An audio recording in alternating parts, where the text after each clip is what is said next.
강희강 해양경찰청장은 대한민국 해양 주권 수호와 안전의 최전선에 서 있는 인물이었다. 그의 이름 앞에는 늘 철두철미, 강직함, 원칙주의자라는 수식어가 따라붙었다. 해경 내에서 그의 존재감은 절대적이었고 그 어떤 불이나 타협도 용납하지 않는 그의 성정은 부하들에게는 경외감과 동시에 두려움의 대상이기도 했다. 하지만 그런 그에게도 세상 누구보다 소중하고 아픈 손가락이 있었으니 바로 외동딸 강서아였다. 어릴 적부터 유난히 바다를 좋아하고 정의감이 넘쳤던 딸은 아버지의 반대를 무릅쓰고 험난하기로 소문난 해양구조대의 길을 선택했다. 아비로서 딸의 안전이 늘 걱정되었지만 한편으로는 위험을 무릅쓰고 타인의 생명을 구하는 숭고한 임무를 선택한 딸이 대견하고 자랑스러웠다. 그날 강 청장은 남해안 지역 해경부대 순시 일정의 마지막으로 서아가 복무 중인 최전방 해양구조대를 방문할 예정이었다. 공식적인 순시 목적도 있었지만 실은 오랜만에 딸의 얼굴을 보고 격려해주고 싶은 아버지의 마음이 더 컸다. 그는 딸에게 줄 작은 선물과 함께 평소에는 잘 표현하지 못했던 따뜻한 말들을 마음속으로 준비하며 구조대 기지로 향했다. 구조대 기지는 해안 절벽 아래 거친 파도가 몰아치는 외딴 곳에 자리 잡고 있었다. 낡았지만 잘 정돈된 건물과 훈련 시설들은 이곳 대원들의 고된 일상을 짐작하게 했다. 강 청장이 도착하자 구조대장 황태석 대장을 비롯한 지휘관들이 긴장한 표정으로 그를 맞이했다. 청장님, 이렇게 누추한 곳까지 직접 왕림해 주셔서 영광입니다. 황태석 대장은 과장된 몸짓으로 경례를 붙이며 강 청장을 안내했다. 그는 40대 중반의 다부진 체격에 강한 인상을 가진 인물이었지만 어딘지 모르게 불안한 기색이 역력했다. 황 대장, 오랜만이군. 우리 서아, 요즘 잘 지내고 있나? 강 청장은 본론부터 꺼냈다.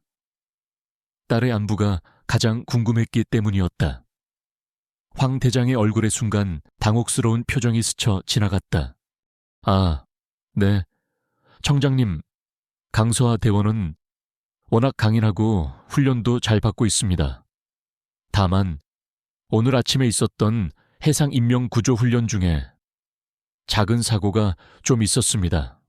사고라니 서아는 괜찮은 건가? 강 청장의 목소리가 날카로워졌다. 황 대장은 식은땀을 흘리며 애써 태연한 척 대답했다. 네, 물론입니다. 청장님, 가벼운 타박상 정도입니다. 지금은 의무실에서 안정을 취하고 있습니다. 곧 청장님께 인사드리러 올 겁니다. 하지만 강 청장은 그의 말을 믿을 수 없었다. 황 대장의 불안한 눈빛과 어색한 말투는 무언가를 숨기려는 듯한 느낌을 강하게 풍겼다. 아니다. 내가 직접 가보겠다. 의무실로 안내하게. 강 청장의 단호한 명령에 황 대장은 어쩔 수 없이 그를 의무실로 안내했다. 의무실 문을 열고 들어서는 순간 강 청장은 자신의 눈을 의심했다. 침상 위에는 그의 사랑하는 딸 서아가 누워 있었다. 하지만 그녀의 모습은 그가 상상했던 것과는 너무나도 달랐다. 서아의 얼굴은 온통 멍과 상처로 뒤덮여 있었고 입술은 터져 피가 흐르고 있었다. 감은 눈꺼풀은 심하게 부어올라 있었으며 팔과 다리에도 붕대가 감겨 있었다. 마치 누군가에게 무자비하게 폭행당한 사람처럼. 서아야, 내 딸아, 이게 대체 무슨 일이냐? 강 청장의 목소리가 절규처럼 터져 나왔다. 그의 가슴은 갈기갈기 찢어지는 듯한 고통으로 가득 찼다. 평생을 냉철함과 이성으로 살아왔던 그였지만 피투성이가 된 딸의 모습 앞에서는 이성을 유지할 수 없었다. 그의 눈에서 뜨거운 것이 솟구쳐 올랐다. 그것은 슬픔이자 동시에 참을 수 없는 분노였다. 그는 떨리는 손으로 딸의 이마를 어루만졌다. 서아는 희미하게 신음하며 간신히 눈을 떴다. 그녀는 아버지를 발견하고는 놀란 듯 눈을 크게 떴지만 이내 고통스러운 표정으로 다시 눈을 감았다. 아빠. 그녀의 목소리는 너무나도 작고 힘이 없었다. 강 청장은 딸의 손을 잡고 울부짖었다. 누가 내 딸을 이 지경으로 만들었단 말이냐. 말해, 당장 말하란 말이다. 그의 분노는 극에 달했다. 그는 황태석 대장과 의무실에 있던 다른 대원들을 향해 살기등등한 눈빛으로 소리쳤다. 그들은 공포에 질려 아무런 말도 하지 못하고 고개만 숙이고 있었다. 훈련 중 사고라고, 이게 훈련 중 사고로 생긴 상처란 말이냐, 내 눈을 속이려 드는 것이냐. 강 청장의 포효에 의무실 전체가 얼어붙는 듯했다. 그는 더 이상 해양경찰청장이 아니었다. 그는 오직 하나뿐인 딸을 지키려는 분노한 아버지일 뿐이었다. 그는 황급히 자신의 휴대폰을 꺼내 어딘가로 전화를 걸었다. 그의 목소리는 얼음장처럼 차갑고 단호했다. 한지훈 총경인가, 지금 즉시 특별감찰팀을 구성해서 이쪽으로 내려오게, 1시간 내로 도착하도록, 그리고 이 구조대 전체를 즉시 봉쇄하고 모든 인원들의 출입을 통제하게, 단 한 놈도 빠져나가지 못하도록. 전화를 끊은 강 청장은 다시 한번 피투성이가 된 딸의 얼굴을 내려다보았다. 그의 눈에서는 불타는 듯한 분노와 함께 딸에 대한 한없는 연민과 사랑이 뒤섞여 흘러내리고 있었다. 그는 속으로 굳게 맹세했다. 나의 딸에게 이런 짓을 한 놈들 반드시 찾아내서 내 손으로 전부 다 책임지게 만들겠다. 이 부대 전체를 박살내서라도. 운명의 방문은 그렇게 시작되었고 피투성이 된 딸의 얼굴은 한 아버지의 가슴에 지울 수 없는 상처와 함께 거대한 복수의 불씨를 지폈다. 전주 어촌시장 근처 해양구조대에 이제 곧 피바람이 몰아칠 터였다. 강희강 청장의 분노는 의무실의 차가운 공기를 가르고 해양구조대 기지 전체를 뒤흔들었다. 피투성이가 된 딸 강서아의 처참한 모습은 그의 가슴에 지울 수 없는 낙인처럼 새겨졌고 그의 모든 이성은 한순간에 무너져 내렸다. 그는 딸의 손을 잡고 오열하면서도 불타는 듯한 눈빛으로 주변의 구조대원들과 황태석 대장을 쏘아보았다. 그의 입에서 터져나온 외침은 단순한 분노를 넘어선 피맺힌 절규이자 무서운 맹세였다. 내 딸한테 이런 짓을 한 놈들, 내가 반드시 전부 다 찾아내서 똑똑히 책임을 지게 할 것이다. 이 부대 전체를 박살내서라도. 그의 목소리는 낮았지만 그 안에 담긴 살기와 결연함은 듣는 이의 등골을 서늘하게 만들기에 충분했다. 황태석 대장을 비롯한 구조대 지휘관들은 공포에 질려 고개조차 제대로 들지 못했다. 그들은 평소 냉철하고 원칙주의자로 알려진 강 청장이 딸의 일 앞에서 이렇게까지 무섭게 돌변할 수 있다는 사실을 미처 알지 못했다. 강 청장은 즉시 행동에 나섰다. 그는 자신의 권한을 총동원하여 해양구조대 기지 전체에 대한 즉각적인 봉쇄 명령을 내렸다. 외부와의 모든 통신은 차단되었고 기지 내 모든 인원의 출입은 철저히 통제되었다. 그는 자신의 최측근이자 해경 내에서도 가장 신뢰하는 인물인 한지훈 총경에게 직접 전화를 걸어 이번 사건을 전담할 특별감찰팀을 즉시 구성하여 현장으로 급파하라고 지시했다. 그의 목소리에는 어떤 타협도, 어떤 자비도 용납하지 않겠다는 단호함이 서려 있었다. 동시에 그는 서아를 즉시 서울의 최고 의료시설로 이송할 것을 명령했다. 해경 헬기가 긴급히 동원되었고 서아는 응급처치를 받으며 의식이 거의 없는 상태로 헬기에 실려 기지를 떠났다. 강 청장은 딸이 실려가는 모습을 착잡한 심정으로 지켜보았다. 그의 마음은 이미 지옥과도 같았지만 그는 지금 무너질 수 없었다. 딸을 이렇게 만든 자들을 찾아내어 처절한 대가를 치르게 하기 전까지는 한지훈 총경이 이끄는 특별감찰팀은 강 청장의 명령이 떨어진 지 불과 몇 시간 만에 구조대 기지에 도착했다. 그들은 마치 저승사자처럼 살벌한 분위기를 풍기며 기지 전체를 장악했고 즉시 관련자들에 대한 조사에 착수했다. 가장 먼저 조사를 받은 것은 구조대장 황태석이었다. 그는 특별감찰팀의 날카로운 질문 공세에도 불구하고 서하의 부상은 해상인명구조훈련 중 발생한 불행한 사고였다는 기존의 입장을 고수했다. 그는 조작된 훈련 일지와 몇몇 대원들의 거짓 진술까지 준비해두고 있었다. 강서하 대원은 평소에도 의욕이 넘치고 적극적인 대원이었습니다. 다만 이번 훈련은 파도가 높고 기상 조건이 좋지 않아 다소 위험한 상황이었는데 본인이 자원하여 훈련에 참가했다가 그만 안타까운 사고를 당한 것입니다. 저희도 매우 유감스럽게 생각합니다. 황태석의 변명은 그럴듯했지만 그의 불안한 눈빛과 미세하게 떨리는 목소리는 무언가를 숨기고 있다는 것을 명백히 보여주고 있었다. 한지훈 총경은 그의 말을 믿지 않았다. 그는 이미 강 청장으로부터 이번 사건의 심각성과 함께 어떤 외압에도 굴하지 말고 진실을 밝혀내라는 엄명을 받은 상태였다. 특별감찰팀은 기지 내 모든 CCTV 영상을 확보하고 서하와 함께 훈련에 참가했던 대원들을 개별적으로 소환하여 신문하기 시작했다. 하지만 조사는 생각처럼 쉽지 않았다. 대부분의 대원들은 입을 굳게 다물거나 황태석 대장의 지시대로 미리 입을 맞춘 듯 똑같은 진술만을 반복했다.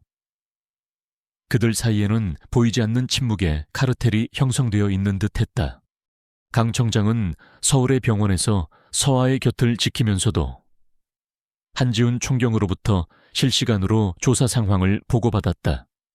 그는 조사 결과가 지지부진하다는 보고를 받을 때마다 분노를 참지 못하고 책상을 내리치기도 했다. 그는 이 사건이 단순한 사고가 아니며 그 배후에는 끔찍한 진실이 숨겨져 있다는 것을 확신하고 있었다. 며칠 뒤 서하가 간신히 의식을 회복했다. 하지만 그녀는 극심한 트라우마와 공포로 인해 당시 상황에 대해 전혀 입을 열지 못했다. 그녀는 그저 아버지를 붙잡고 흐느끼거나 악몽에 시달리며 비명을 지르기 일쑤였다. 의사는 그녀에게 절대적인 안정이 필요하며 과거의 충격적인 기억을 억지로 끄집어내려 해서는 안 된다고 경고했다. 강 청장은 딸의 고통스러운 모습을 보며 가슴이 미어졌지만 동시에 더욱더 굳은 결심을 다졌다. 그는 반드시 이 사건의 진실을 밝혀내어 딸에게 씻을 수 없는 상처를 준 자들에게 법의 심판을 받게 할 것이라고. 그리고 다시는 이와 같은 비극이 해경 내에서 발생하지 않도록 조직 전체를 뿌리부터 개혁할 것이라고. 그는 한지훈 총경에게 더욱더 강도 높은 조사를 지시했다. 필요하다면 거짓말 탐지기까지 동원하고 관련자들의 모든 통화 내역과 금융거래까지 샅샅이 뒤지라고 명령했다. 그의 분노는 이제 해경 전체를 향한 거대한 태풍이 되어 몰아치기 시작하고 있었다. 황태석 대장과 그의 추종자들은 강 청장의 이런 움직임에 극도의 불안감을 느끼기 시작했다.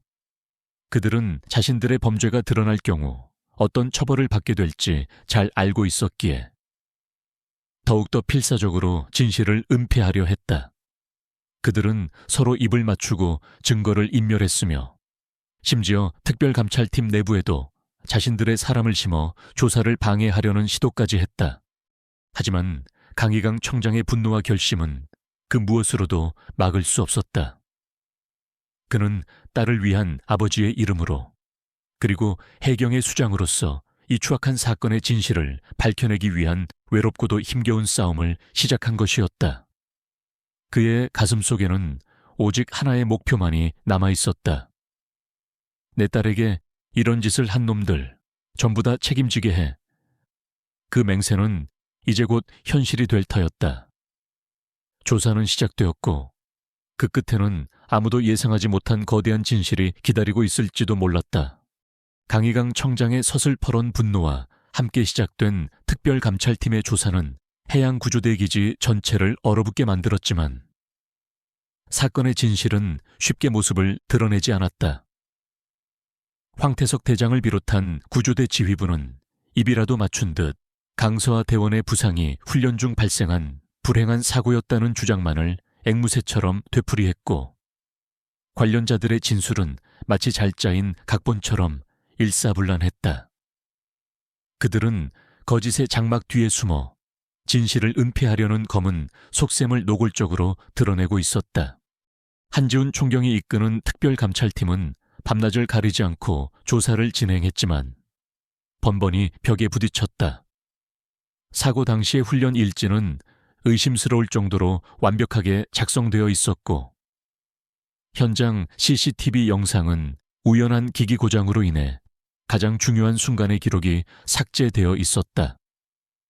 서아와 함께 훈련에 참가했던 대원들은 하나같이 기억나지 않는다거나 너무 순식간에 벌어진 일이라 자세히 보지 못했다는 말만 반복했다.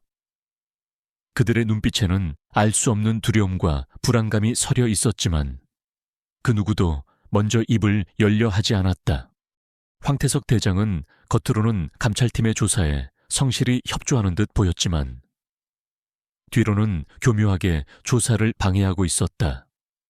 그는 핵심 증인이 될 만한 대원들을 갑자기 외딴 섬으로 파견 보내거나 병가를 내고 잠적하도록 종용했다. 또한 감찰팀 내부에도 자신의 인맥을 동원하여 조사 상황을 염탐하고 수사 방향을 엉뚱한 곳으로 돌리려는 시도까지 서슴지 않았다. 강희강 청장은 이 모든 상황을 보고받으며 치밀어 오르는 분노를 억눌렀다. 그는 이것이 단순한 사고 은폐 시도가 아니라 조직적인 범죄 행위임을 확신했다. 그는 한지훈 총경에게 더욱더 강도 높은 수사를 지시했고 필요하다면 자신의 모든 권한을 동원하여 진실을 밝혀내라고 엄명을 내렸다.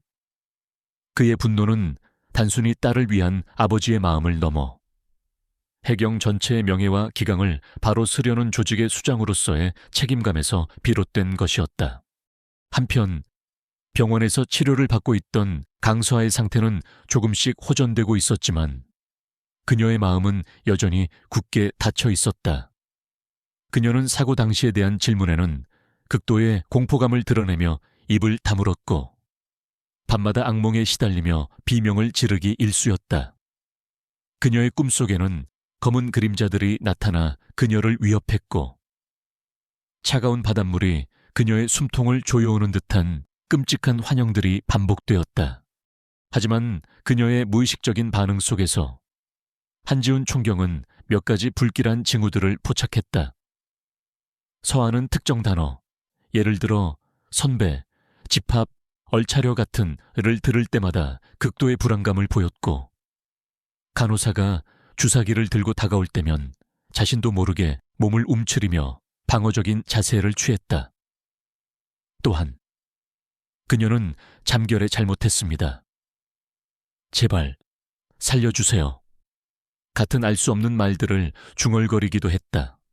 이 모든 것은 서아의 부상이 단순한 훈련 중 사고가 아니라 가혹행위나 집단 따돌림과 같은 인권 유린의 결과일 수도 있다는 강한 의심을 불러일으켰다. 만약 그것이 사실이라면 이것은 해경 전체를 뒤흔들 수 있는 엄청난 스캔들이 될 터였다. 강 청장은 이 사실을 보고받고 더욱더 분노했다. 그는 자신의 딸이 그것도 해경 내부에서 그런 끔찍한 일을 당했을 수도 있다는 사실에 치를 떨었다. 그는 당장이라도 구조대로 달려가 모든 것을 뒤집어 엎고 싶었지만 이성적으로 행동해야 했다. 섣불리 움직였다가는 오히려 황태석에게 빌미를 제공하고 사건을 더욱더 미궁 속으로 빠뜨릴 수 있었다. 특별감찰팀은 황태석 대장의 감시를 피해 비밀리에 서하와 가장 가까웠던 몇몇 동료 대원들을 접촉하기 시작했다. 그들 중 일부는 여전히 두려움에 떨며 입을 열지 않았지만 몇몇 젊은 대원들 사이에서는 조금씩 균열의 조짐이 보이기 시작했다. 그들은 황태석 대장의 폭압적인 지휘 방식과 구조대 내부에 만연한 부조리에 대해 불만을 품고 있었고, 서하의 사건을 계기로 더 이상 침묵할 수 없다는 생각을 하기 시작한 것이었다. 그러던 중 한 젊은 대원이 익명으로 한지훈 총경에게 결정적인 제보를 해왔다. 그는 서하의 사고 당일 황태석 대장이 몇몇 고참 대원들과 함께 서하를 따로 불러내어 특별교육기라는 명목으로 가혹 행위를 가하는 장면을 목격했다는 것이었다. 그는 두려움 때문에 그동안 침묵했지만 양심의 가책을 느껴 용기를 내어 제보하게 되었다고 했다. 제보 내용은 충격적이었다. 황태석 대장은 평소 자신의 지시에 따르지 않고 소신 있는 발언을 자주 했던 서하를 눈엣 가시처럼 여겼고, 이번 훈련을 빌미로 그녀의 군기를 잡으려 했던 것이었다. 그는 서에게 인간의 한계를 넘어서는 가혹한 훈련을 강요했고, 그 과정에서 서하가 심각한 부상을 입게 되자 모든 것을 사고로 위장하려 했던 것이다. 이제 모든 조각들이 하나로 맞춰지고 있었다. 거짓의 장막 뒤에 숨겨져 있던 추악한 진실이 서서히 그 모습을 드러내기 시작한 것이었다. 강희강 청장의 눈빛이 차갑게 빛났다. 그는 더 이상 자비는 없다고 결심했다. 자신의 딸에게, 그리고 해경 전체에 씻을 수 없는 오점을 남긴 자들에게 반드시 그에 상응하는 대가를 치르게 할 것이라고. 불길한 징후들은 이제 명백한 증거가 되어 거대한 폭풍을 예고하고 있었다. 익명의 젊은 구조대원의 용기 있는 제보는 특별감찰팀의 수사에 결정적인 돌파구를 마련해 주었다. 한지훈 총경은 제보 내용을 바탕으로 수사 방향을 전면 재조정했고, 강서하 대원이 당한 사고가 단순한 훈련 중 발생한 것이 아니라 황태석 대장과 그의 추종자들이 저지른 조직적인 가혹 행위이자 은폐된 범죄일 가능성에 무게를 두기 시작했다. 강희강 청장은 이 보고를 받고 치밀어 오르는 분노를 애써 억누르며 한 총경에게 더욱더 철저하고 신속한 수사를 지시했다.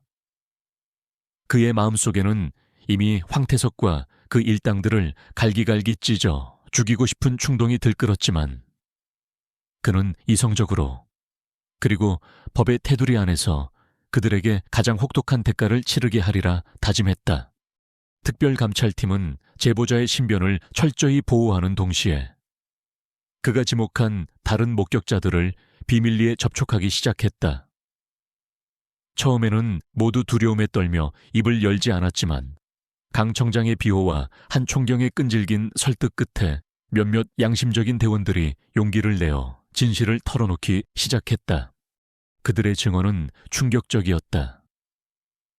황태석 대장은 자신의 해양 구조대를 마치 개인 왕국처럼 운영하며 절대적인 권력을 휘둘렀다. 그는 자신의 마음에 들지 않는 대원들에게는 상습적으로 폭언과 폭행을 일삼았고, 특별훈련이라는 명목으로 인간의 한계를 넘어서는 가혹 행위를 강요했다. 강서하 대원 역시 그의 주요 타깃 중 하나였다. 그녀는 여성임에도 불구하고 뛰어난 능력과 강직한 성품으로 동료들의 신망을 얻었지만, 동시에 황 대장의 부당한 지시에 맞서거나 조직 내 부조리를 지적하는 것을 서슴지 않았기 때문이었다. 사건 당일 황 대장은 서하를 포함한 몇몇 눈엣 가시 같은 대원들을 따로 불러내어 악천후 속에서 무리한 해상 훈련을 강요했다. 그는 안전장비도 제대로 갖추지 않은 채 그들을 거친 파도 속으로 밀어 넣었고, 탈진하여 쓰러지는 대원들에게는 정신력이 부족하다며 폭언과 구타를 퍼부었다. 서하는 그 과정에서 동료들을 구하려다 심각한 부상을 입었고, 황 대장은 이 모든 것을 단순 사고로 위장하기 위해 현장에 있던 대원들에게 입단속을 시키고 증거를 인멸했던 것이었다. 하지만 이것은 빙산의 일각에 불과했다. 수사가 깊어질수록 황태석 대장의 해양구조대는 단순한 가혹 행위를 넘어선 더 추악하고 조직적인 범죄의 온상임이 드러나기 시작했다.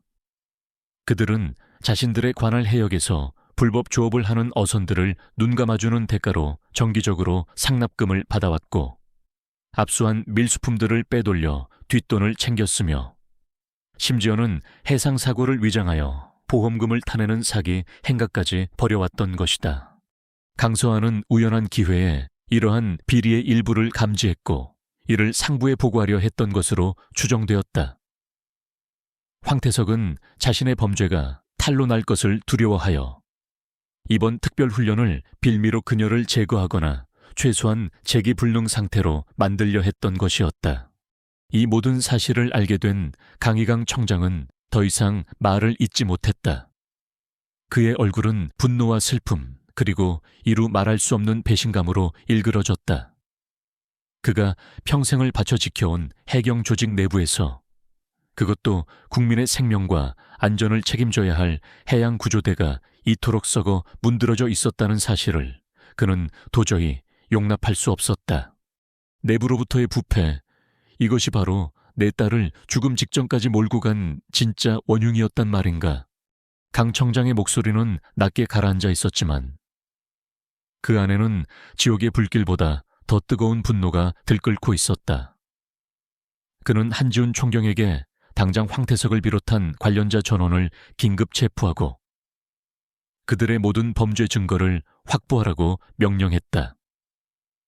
또한 이번 사건을 계기로 해경 내부의 모든 부조리와 비리를 발본색권하여 조직 전체를 정화하겠다는 단호한 의지를 천명했다. 병상에 있던 강수아 역시 아버지로부터 사건의 진실을 전해 듣고 충격과 분노에 휩싸였다. 그녀는 자신이 믿고 따랐던 선배들과 동료들이 그런 추악한 범죄를 저질렀다는 사실에 깊은 배신감을 느꼈다. 하지만 동시에 아버지가 자신을 위해 그리고 정의를 위해 싸워주고 있다는 사실에 작은 위안과 용기를 얻었다. 그녀는 자신이 알고 있는 모든 것을 아버지에게 털어놓았고 그것은 황태석 일당의 죄를 입증하는 데 결정적인 증거가 되었다. 이제 진실은 드러났고 심판의 시간만이 남아있었다. 황태석과 그의 추종자들은 자신들의 왕국이 무너져 내리고 있음을 직감하고 마지막 발악을 시작했다. 그들은 언론의 거짓 정보를 흘려 강 청장의 명예를 훼손하려 했고 정치권에 구명 로비를 시도했으며 심지어는 서아를 다시 한번 위협하려는 움직임까지 보였다. 하지만 그들의 모든 시도는 허사였다. 강희강 청장의 분노와 결심은 그 무엇으로도 막을 수 없었고 국민들의 여론 또한 그에게 절대적인 지지를 보내고 있었다. 그림자 연합과는 또 다른 형태의, 그러나 그보다 더 교활하고 뿌리 깊은 내부의 적과의 싸움, 그 싸움의 끝에서 과연 어떤 결과가 기다리고 있을까? 드러난 진실은 너무나도 추악했지만 그 진실을 밝혀내려는 의지는 더욱더 강렬하게 타오르고 있었다. 내부로부터의 부패는 이제 곧 정의의 불길 속에서 심판받게 될 터였다. 강서아의 용기 있는 증언과 특별감찰팀의 치밀한 수사로 황태석 대장과 그의 추종자들이 저지른 추악한 범죄의 실체는 대부분 드러났지만 그들을 법의 심판대에 세우는 길은 여전히 험난했다.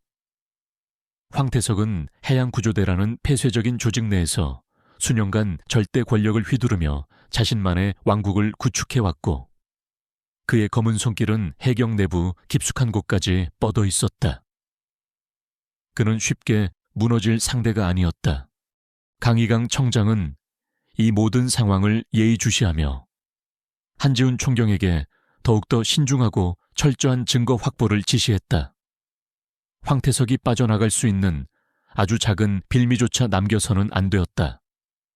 동시에 그는 딸 서아의 안전을 위해 병원과 집 주변의 경호를 강화하고 혹시 모를 황태석 측의 보복 시도에 대비했다. 예상대로 황태석은 궁지에 몰리자 더욱더 교활하고 악랄한 방법으로 방역을 시도하기 시작했다. 그는 자신과 유착관계에 있던 해경 내부의 고위 간부들을 통해 강 청장에게 압력을 행사하려 했고, 언론에는 강 청장이 개인적인 감정으로 무리한 수사를 진행하고 있다는 식의 거짓 정보를 흘려 여론을 호도하려 했다. 또한 사건의 핵심 증인이 될 수 있는 젊은 구조대원들에게는 회유와 협박을 일삼으며 진술을 번복하도록 종용했다. 청장님, 황태석이 생각보다 더러운 놈입니다. 지금 온갖 수단과 방법을 동원해서 수사를 방해하고 있습니다. 심지어 청장님의 과거 약점까지 들쑤시고 다니는 모양입니다. 한지훈 총경의 보고를 받은 강 청장의 얼굴이 싸늘하게 굳었다. 그는 자신의 과거에 한 점 부끄러움도 없었지만 황태석 같은 자들이 어떤 식으로 진실을 왜곡하고 여론을 선동할지 잘 알고 있었다. 이것은 단순한 범죄 수사를 넘어선 해경 내부의 부패 세력과의 전면전이었다. 상관없네. 나는 내 모든 것을 걸고 이 싸움에 임할 걸세. 황태석과 그 배후 세력들이 다시는 이 해경 조직에 발붙이지 못하도록 뿌리 뽑아야 하네. 한 총경, 자네는 흔들리지 말고 원칙대로 수사를 진행하게. 내가 모든 책임을 질 테니. 강 청장의 단호한 의지에 한지훈 총경은 다시 한번 마음을 다잡았다. 그는 특별감찰팀 내부의 보안을 더욱 강화하고 외부의 압력으로부터 수사팀을 보호하기 위해 모든 노력을 기울였다. 그러던 중 황태석 측의 결정적인 실수가 포착되었다. 그들이 서아의 병실에 몰래 접근하여 그녀를 회유하거나 협박하려 했던 정황이 감찰팀의 잠복 수사에 의해 발각된 것이었다. 다행히 서아는 무사했지만 이것은 황태석이 얼마나 다급하고 위험한 상황에 처해 있는지를 보여주는 명백한 증거였다. 강 청장은 이 기회를 놓치지 않았다. 그는 즉시 황태석을 직위 해제하고 긴급 체포 명령을 내렸다. 황태석은 자신의 사무실에서 체포영장을 받고 격렬하게 저항했지만 이미 대세는 기울어진 후였다. 그의 충직한 무화들 역시 대부분 체포되거나 조사를 받게 되었다. 하지만 이것은 끝이 아니었다.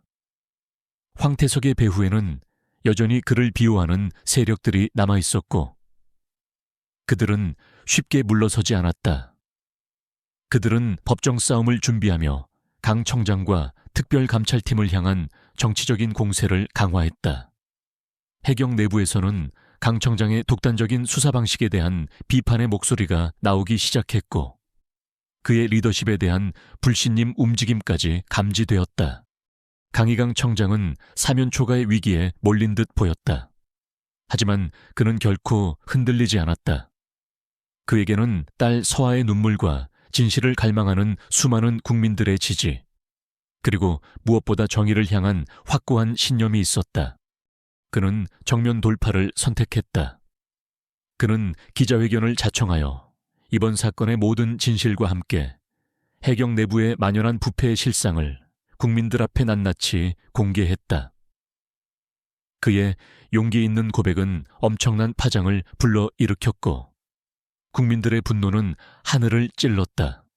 해경 개혁을 요구하는 목소리가 전국적으로 확산되었고 정치권과 정부도 더 이상 이 사태를 외면할 수 없게 되었다. 강 청장의 기자회견은 황태석과 그를 비호하던 세력에게는 치명타가 되었다. 그들의 모든 거짓과 위선이 만천에 드러났고 그들은 더 이상 발뺌할 수 없는 궁지에 몰렸다. 해경 내부의 전쟁은 그렇게 강희강 청장의 승리로 기울고 있었다. 병원에서 이 모든 상황을 지켜보던 강서아는 아버지에 대한 존경심과 함께 자신 또한 이 싸움에 기여해야 한다는 강한 책임감을 느꼈다. 그녀는 아직 몸이 완전히 회복되지 않았지만 변호사를 통해 황태석의 재판에 증인으로 출석하여 자신이 겪었던 모든 일들을 당당하게 증언하겠다는 의사를 밝혔다. 그녀의 용기 있는 결정은 많은 피해자들에게 희망을 주었고 사건의 진실을 밝히는데 결정적인 역할을 하게 될 터였다. 악의 세력과의 대면은 고통스러웠지만 그 과정에서 강희강 청장과 강서아 부녀는 서로의 소중함을 더욱더 깊이 깨닫게 되었다. 그들은 단순한 부녀 관계를 넘어 정의를 위해 함께 싸우는 동지가 된 것이었다. 내부의 전쟁은 아직 완전히 끝나지 않았지만 그 끝에는 반드시 정의로운 심판과 새로운 희망이 기다리고 있을 것이라고 그들은 굳게 믿고 있었다. 강희강 청장의 용기 있는 기자회견은 대한민국 전체를 뒤흔든 거대한 태풍과도 같았다. 해양경찰청이라는 신성한 조직 내부에서 그것도 국민의 생명과 안전을 책임지는 해양구조대가 이토록 썩어 문드러져 있었다는 사실에 국민들은 경악했고 분노는 하늘을 찔렀다. 청와대와 국회 그리고 모든 언론의 관심이 이 사건에 집중되었고 철저한 진상규명과 관련자 처벌을 요구하는 목소리가 본물처럼 터져나왔다. 이러한 국민적 분노와 지지를 등에 업은 강희강 청장은 더 이상 망설이지 않았다. 그는 정의의 분노를 품고 딸 강서에게 씻을 수 없는 상처를 안기고 해경 전체의 명예를 더럽힌 자들을 발본색권하여 법의 심판대에 세우기 위한 마지막 총공세에 돌입했다. 그의 목표는 단순히 황태석과 그 일당들을 처벌하는 것을 넘어 해경 내부의 깊숙이 뿌리내린 부패의 고리를 완전히 끊어내고 조직 전체를 환골탈태시키는 것이었다. 가장 먼저 그는 한지훈 총경이 이끄는 특별감찰팀에 무소불위의 권한을 부여하고 황태석과 관련된 모든 비리 의혹에 대한 전면적인 재수사를 지시했다. 압수수색과 계좌 추적이 동시다발적으로 이루어졌고 황태석의 사무실과 자택에서는 그동안 숨겨왔던 불법 비자금과 뇌물 수수 장부 그리고 그와 유착된 정관계 인사들의 명단까지 속속들이 발견되었다. 황태석은 긴급 체포되어 조사를 받는 과정에서도 끝까지 혐의를 부인하며 강 청장을 비난했지만 명백한 증거들 앞에서 그의 모든 거짓말은 힘을 잃었다. 그의 추종자들 역시 줄줄이 체포되거나 직위 해제되었고 그들이 구축해왔던 철옹성 같았던 부패의 카르텔은 한순간에 무너져 내리기 시작했다. 하지만 황태석의 배후에는 여전히 그를 비호하는 세력들이 남아있었다.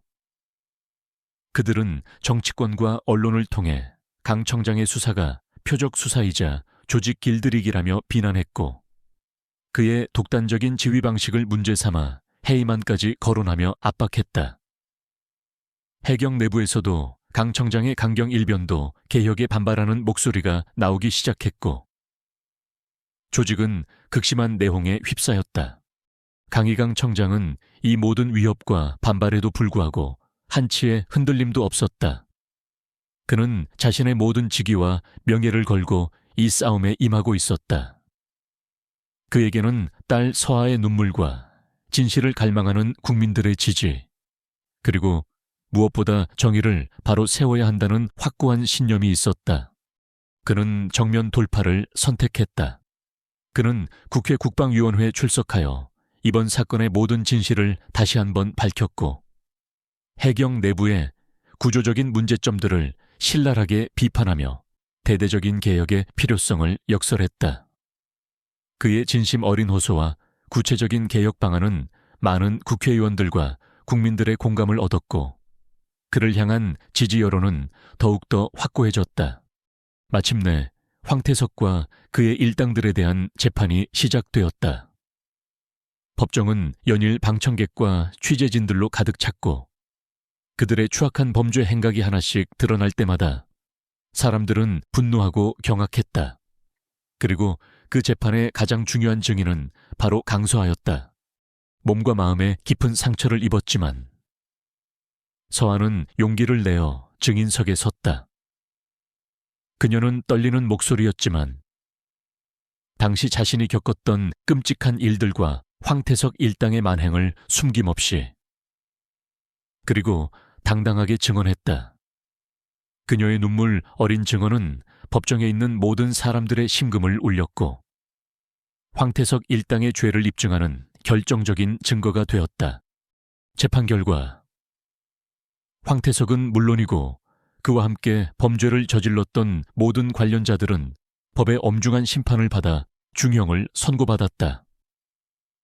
그들이 불법적으로 축제한 재산은 모두 몰수되었고 그들이 망쳐놓았던 해양구조대는 해체 수준의 대대적인 개혁을 맞이하게 되었다. 강희강 청장은 부대를 박살냈다는 자신의 약속을 지킨 것이었다.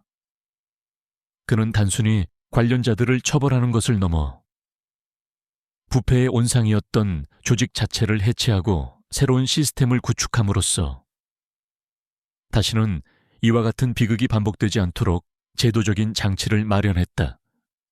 새로운 해양구조대는 과거의 오명을 벗고 진정으로 국민의 생명과 안전을 지키는 정의롭고 강인한 조직으로 거듭나기 위한 첫걸음을 내딛게 되었다.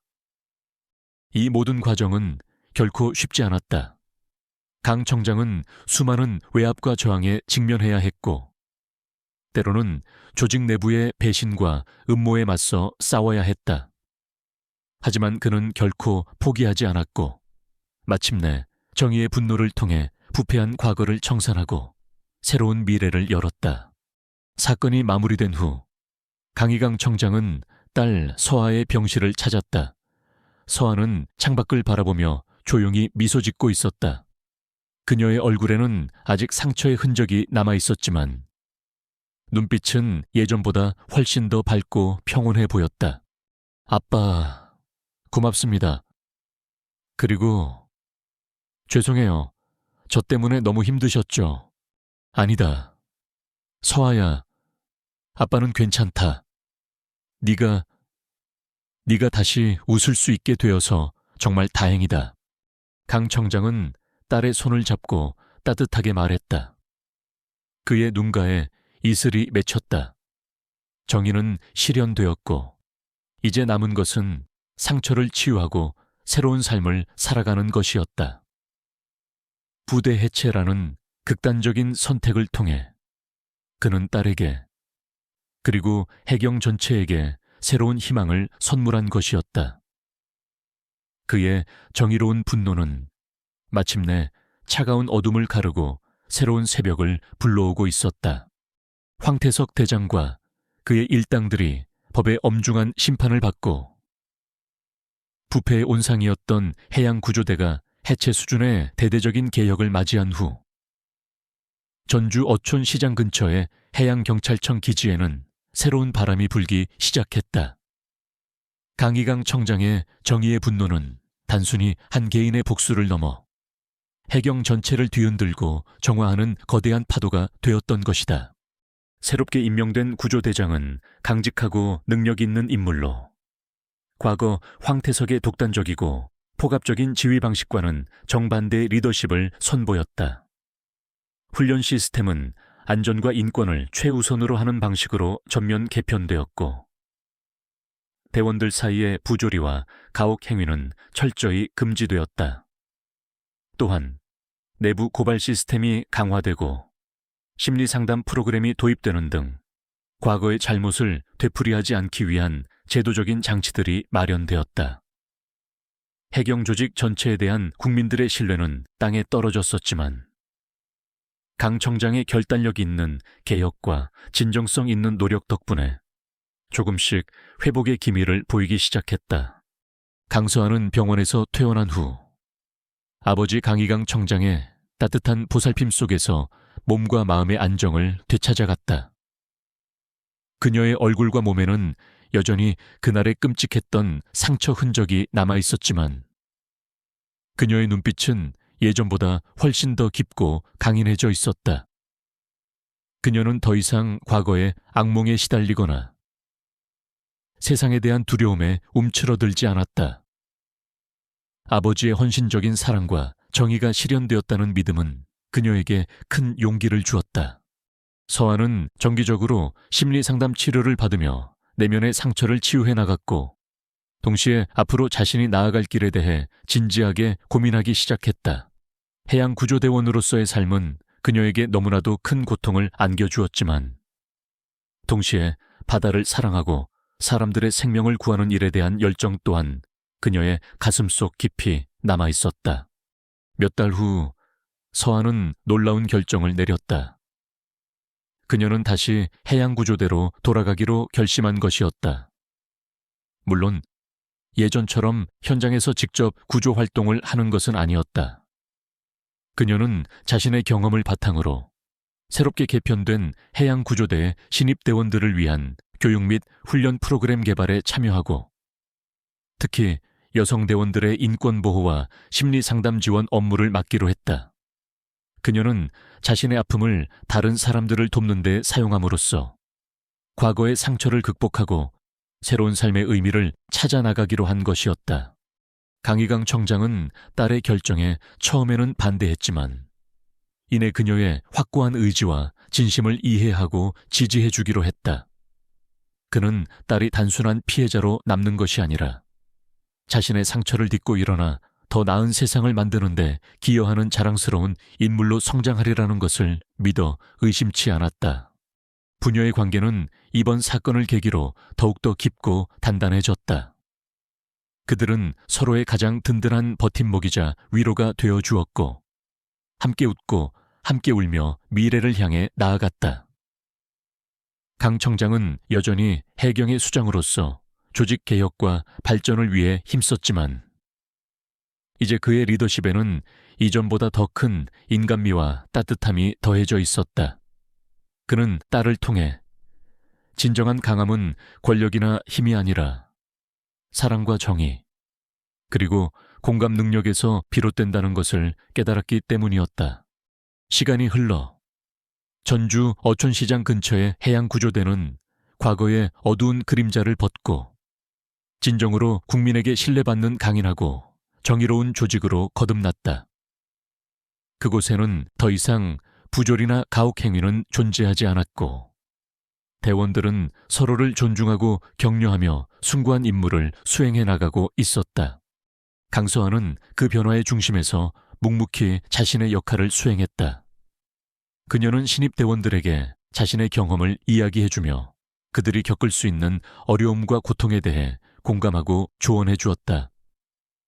그녀의 진심 어린 노력은 많은 젊은 대원들에게 큰 감동과 용기를 주었고 그녀는 해경 내에서 살아있는 전설이자 따뜻한 멘토로 불리게 되었다. 어느 맑은 봄날 강희강 청장은 딸 서아가 훈련 교관으로서 신입 해양구조대원들을 지도하는 모습을 멀리서 지켜보고 있었다. 힘찬 구령과 함께 일사불란하게 움직이는 대원들의 모습, 그리고 그들을 따뜻하면서도 강인한 눈빛으로 이끄는 딸의 모습에서 그는 깊은 감회와 함께 벅찬 감동을 느꼈다. 훈련이 끝나고 서아가 환하게 웃으며 그에게 다가왔다. 그녀의 얼굴에는 더 이상 과거의 그늘은 찾아볼 수 없었다. 대신 자신감과 희망, 그리고 삶에 대한 깊은 애정이 넘실거리고 있었다. 아빠, 저 잘하고 있죠? 그럼 우리 딸, 아빠는 네가 정말 자랑스럽다. 강 청장은 딸의 어깨를 따뜻하게 감싸 안았다. 부녀는 함께 푸른 바다를 바라보았다. 한때는 절망과 분노의 상징이었던 그 바다가 이제는 새로운 희망과 미래를 품은 약속의 공간으로 변해 있었다.